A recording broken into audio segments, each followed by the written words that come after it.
National 9 News, this is Nightline with Helen Kaplos. Australian soldiers recovering after a suicide bomb attack in Iraq. Nicole Kidman fights the paparazzi. And the world remembers the horror of Auschwitz.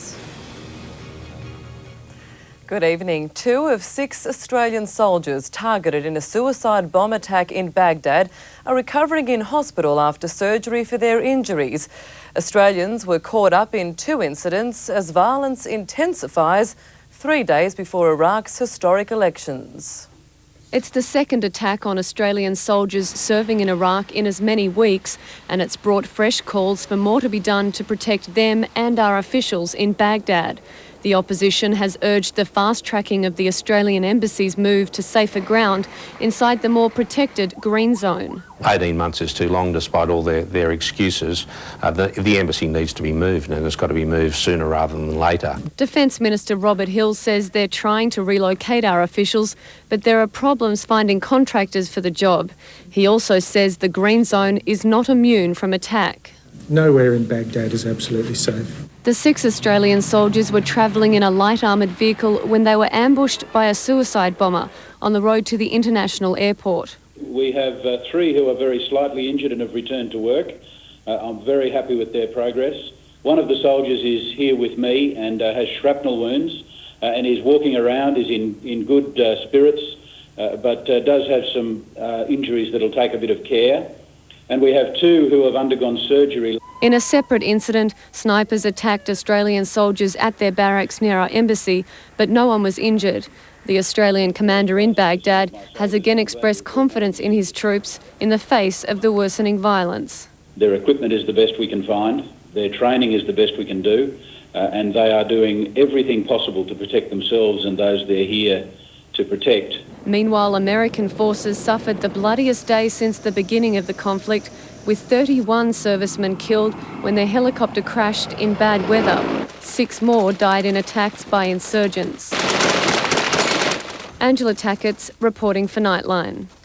A Sydney court has granted actress Nicole Kidman a restraining order against 2 freelance photographers after she claimed the paparazzi went too far in their pursuit of her.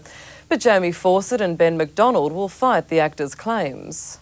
There were enough media outside Waverley Court for a red carpet arrival, but the Hollywood star failed to show, instead keeping a low profile at home, visited again by police. The 2 photographers accused of harassing her also didn't appear, their lawyers pleading their case in court. Freelancers Jamie Fawcett and Ben McDonald deny they bugged Kidman's house or chased her in a car. Earlier this week, police released footage of a man outside her home, taken the same day the bug was found. The magistrate granted the interim apprehended violence order. It means the photographers can't stalk, intimidate or harass Kidman or go within 20 metres of her Sydney mansion. Nicole Kidman is certainly used to the glare of the cameras, but in taking this public court action, she claims it's gone beyond what she's prepared to put up with. And late today, a written statement saying she was grateful that the court order was granted. These are specific actions against 2 individuals who, over a period of time, have caused her to feel threatened, intimidated and unable to leave her home without fearing for her safety. A claim the photographers deny. I don't stalk people. I don't harangue them. I don't keep them prisoners in their home. Nina Stevens reporting for Nightline. Gold Coast woman Schapelle Corby has appeared in a Bali court for the first time since her arrest on drug smuggling charges 4 months ago. She once again denied the charges, for which she could face the death penalty if found guilty. The 27-year-old beauty school student was doing her best to put on a brave face as she was led from the prison van. You feeling all right? Yeah. Handcuffed to a fellow inmate as she waited her turn in court. She's really shy. But confronted by 3 magistrates in a packed courtroom while her family looked on, reality set in, wiping tears as an interpreter relayed the charges against her. Schapelle Corby is accused of smuggling 4 kilograms of cannabis into Bali last October. She's publicly claimed no knowledge of how the drugs got into her bag, but a customs officer claims she admitted from the start it was hers.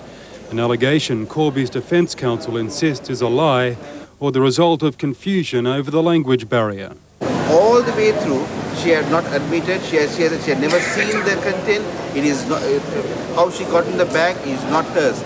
The prosecution is yet to indicate if it will seek the death penalty if Schapelle Corby is found guilty. She's appealing for help from the Australian government, though there may be little it can do. Have they done enough for you?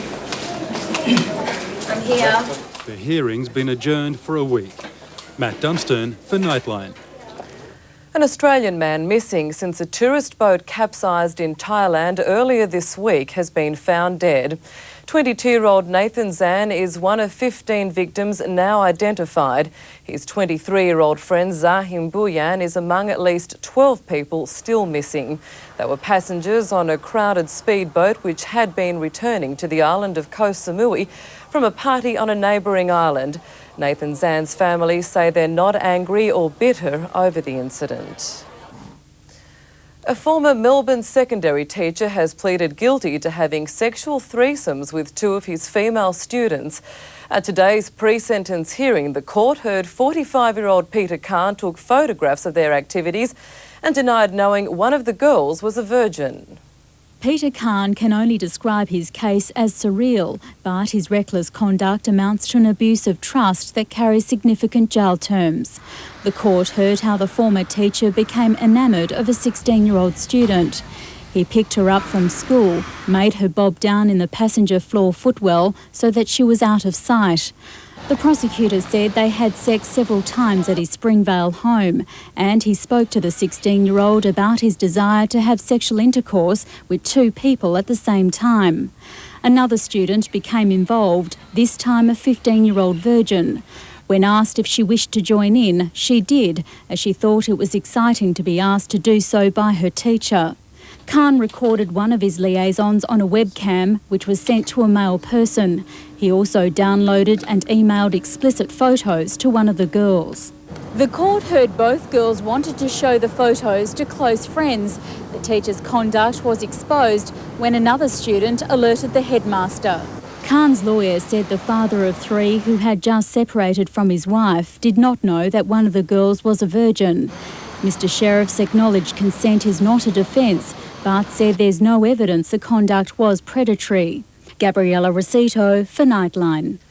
The Australian Federal Police are heading a new worldwide initiative to fight child pornography on the internet. A website will allow children to instantly report suspected pedophiles using the web. It's a new beat for the Australian Federal Police and one that's overdue for attention. The message here is pretty clear, and that is that the internet is not an anonymous place to carry out nefarious activity thinking that no one will ever discover you. From a base in Canberra, Australia is teaming up with the United States, Canada and the UK to create this website, which provides detailed information on how children can be protected. Its aims are to make the internet a safer place for children, to identify, locate and help children at risk, and also to bring the perpetrators of this type of crime to account. As well as the website, police are monitoring internet chat rooms 24 hours a day, 7 days a week. Authorities also installing a program which can record the computer details of those searching for graphic images of children. Their IP address is collected, etc., and they're told that it's likely or possible that they could get a knock on the door from law enforcement. The information website is at virtualglobaltaskforce.com. Christine Wallace reporting for Nightline. Kim Beazley has promised there'll be no reshuffle of the Labor frontbench when he regains the opposition leadership tomorrow. Mr Beazley arrived in Canberra today ahead of the caucus meeting, also vowing to consult with all his colleagues. My colleagues, absolutely every one of my colleagues is important to me. Mr Beazley says he'll make a major statement on his policy vision after he's elected. It was 60 years ago today that the horror of a Nazi death camp called Auschwitz was revealed to the world. It was then the freezing, half-dead survivors of Adolf Hitler's attempt to extinguish Europe's Jewish population were freed by Soviet troops. And tonight, some of those survivors, relatives of the victims and world leaders have gathered in Poland to remember those who died at Auschwitz. In many ways, the number of years shouldn't matter. History will forever record the horror the 1.5 million people killed here. When the Nazi death machine was at full speed, these ovens burned 5,000 Jews a day. These gas-filled dungeons wiped out generations in just 30 minutes. The barracks now house morbid exhibitions, 2 tons of human hair, a landscape of shoes. In building number 11, Hitler's photo still hangs on the wall. It's about -12 here right now, the same atrocious conditions in which the Russian troops liberated these camps, though that seems such an inappropriate word. There was no outpouring of freedom and joy. What they found was death and decay, the frozen survivors barely alive.